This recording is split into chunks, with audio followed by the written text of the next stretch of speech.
लड़कों को ये लग रहा है कि यार ये ना पता नहीं क्यों नखरे कर रही है, और लड़कियों को, फीमेल्स को क्या लग रहा है, यार ये तो ठरकी है।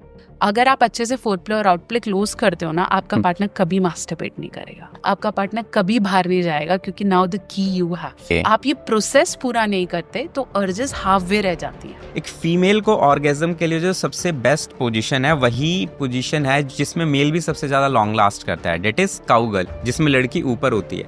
You know cowgirl is best position for the mails जिनका साइज छोटा है या मशरूम पेनिस है। Spice it up, work on it. इसे ऐसे मत छोड़ो कि जैसे रूटीन में होगा, same old way is bad.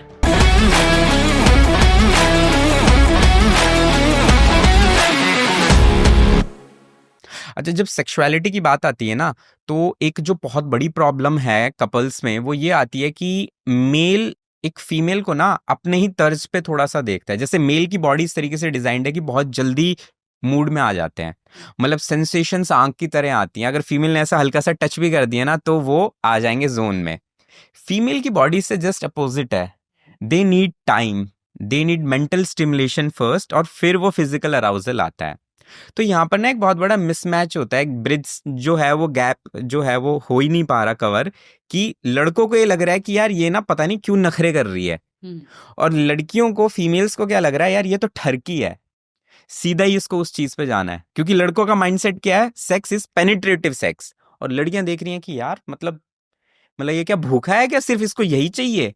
तो इस चीज को कैसे ब्रिज करें, इसको समझने के लिए ना थोड़ा सा डिकोड करते हैं सेक्सुअलिटी को, कि सेक्स में क्या क्या चीजें इन्वॉल्व होती हैं। लेट्स से 5 स्टेजेस हैं। फॉर एग्जांपल, फोर प्ले है, उसके बाद लेट अस सपोज हम ओरल सेक्स पे आते हैं, फिर उसके बाद we use our hands, be it fingering और हैंड जॉब, उसके बाद पेनिट्रेटिव सेक्स आता है, it's the fourth thing.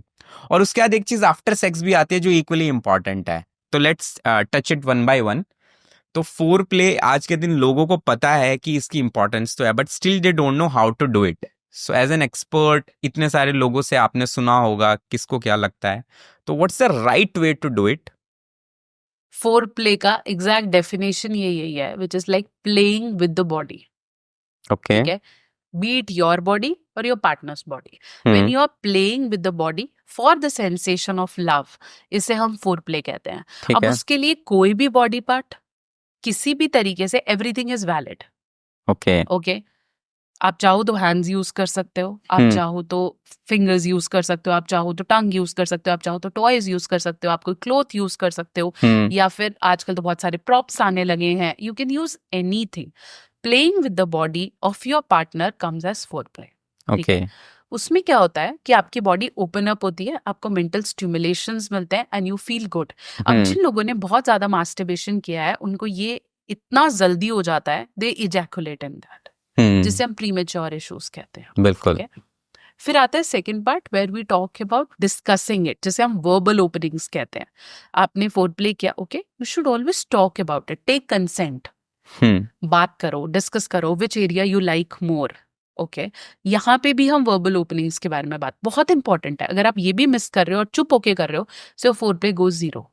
Okay, ठीक है, टॉक इट मोर, डिस्कस, क्योंकि यहाँ पे कंसेंट हर उस एक्टिविटी के लिए चाहिए, चाहे हम ओरल्स पे जा रहे हैं, चाहे हम रिबिंग पे जा रहे हैं, just rubbing your body parts, okay, या कोई टॉय यूज करने पे जा रहे हैं, या फिर हम हैंड जॉब्स कर रहे हैं, उन सब के लिए कंसेंट इज इम्पोर्टेंट। बिल्कुल। फोरप्ले इज लेवल 1, जिसे हम बोलते हैं सिर्फ ऊपर ऊपर से कर रहे हैं। बिल्कुल। लेकिन जब आप और एक्टिविटीज को एक्सप्लोर कर रहे हो, बात करो, कंसेंट लेते रहो और अंडरस्टैंडिंग्स पे जाओ।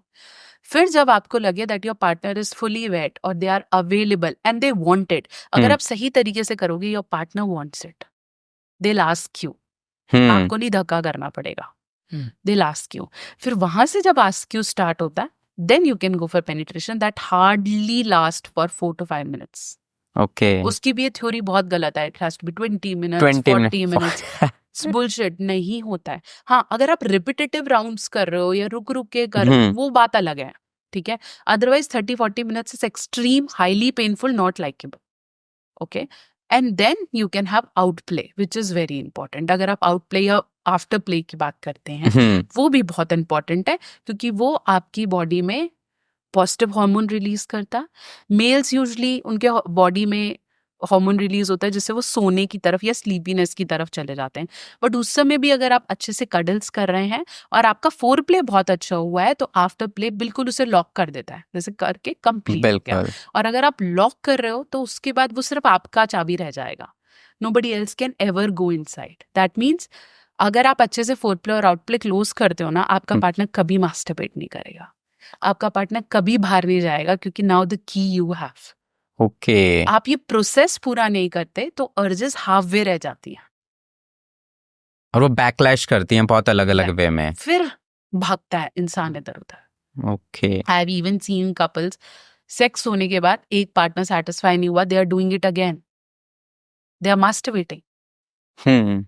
क्यों? क्योंकि आपने वो प्रोसेस ठीक से नहीं किया। बिल्कुल जब भी आप आउटप्ले जा रहे हैं उससे पहले पूछो are you done or not, दोबारा से करने की जरूरत है, shall I help you with other veg.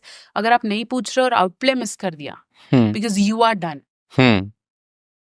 तो फिर सारी प्रॉब्लम्स वहां से स्टार्ट हुई, चाहे वो इमोशनल क्लैश है, चाहे वो नॉट सेटिस्फाइड ऑन बेड है, चाहे कोई और पर्सनल इश्यूज है, अगली बार से फिर मना होना शुरू हो जाता है। बिल्कुल। और ये ना एक्चुअली दोनों के लिए वर्क करता है, ये ऐसा नहीं है कि सिर्फ ये बात लड़कों के लिए बोली जा रही है कि उनकी रिस्पॉन्सिबिलिटी है। There are lot of incidents जहां पर लड़कों का ये बोलना होता है कि यार ये लाश की तरह लेट जाती है। हाँ अब बताओ मैं क्या करूं, मेरे को अब वो फील आने लगी है कि शी डजंट वांट्स इट और मैं अपने आप को उस पर पुश कर रहा हूं। तो exactly it's a mutual thing कि बात करो, सबसे इंपॉर्टेंट कि एक लड़का भी थोड़ा सा बताए अपने बारे में कि आई लाइक दिस या आपको ये पसंद आ रहा है, और जो फीमेल है वो भी बताए थोड़ा सा। तो मतलब फीमेल के पार्ट में बोल देते हैं कि यार दे मतलब थोड़ा सा सेक्सुअलिटी को लेके वो नहीं बात कर पाती, बट यू हैव टू।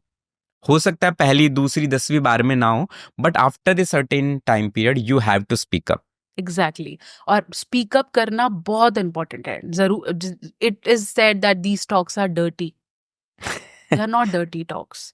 हमने बस बना लिया इनको ऐसे क्योंकि हम आउट ऑफ प्लेजर सुन रहे हैं इनको, but when you are on bed everything is okay, there बिल्कुल इज नो राइट और रॉन्ग इन लव। तो टॉक इट आउट, क्योंकि अगर आप नहीं बोल रहे हो तो वो बहुत बड़ा प्रॉब्लम है।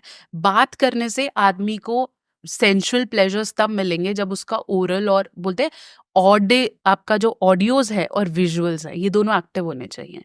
अगर आपके दोनों एक्टिव नहीं है तो स्किन टच फील नहीं होता। ओके ठीक है, तो वो प्राइमरी आपके सेंसेस हैं जिन पे काम होना इंपॉर्टेंट है। ठीक है, so it has to go like that. आप आंख बंद करके कर रहे हो और आपके पार्टनर को आपका विजुअल ही नहीं आ रहा, या कई ऐसे लोग हैं जो बोलते हैं बस बस बस ऐसे नहीं करना है ना, लाइट बंद कर दो और ये कर दो। For other partner it is difficult. Starting में एक दो बार ये चीज एक्सेप्टेड जायज है कि ठीक है शाइनेस है, बट इवेंचुअली आपको इसको हटाना पड़ेगा। सिर्फ वर्बल नहीं, ऑडियो मतलब जो आपको है कि देखना भी पड़ेगा और उस चीज में Yes. कंप्लीटली जाना पड़ेगा। Yes, and why fearful? I think उस स्टेज पे आप इतने वल्नरेबल हो कि आपको नहीं सोचना है कि मैं कैसे दिख रहा हूँ या लाइट जल रही है या कैसा फील हो रहा है। You have to take it out. बिल्कुल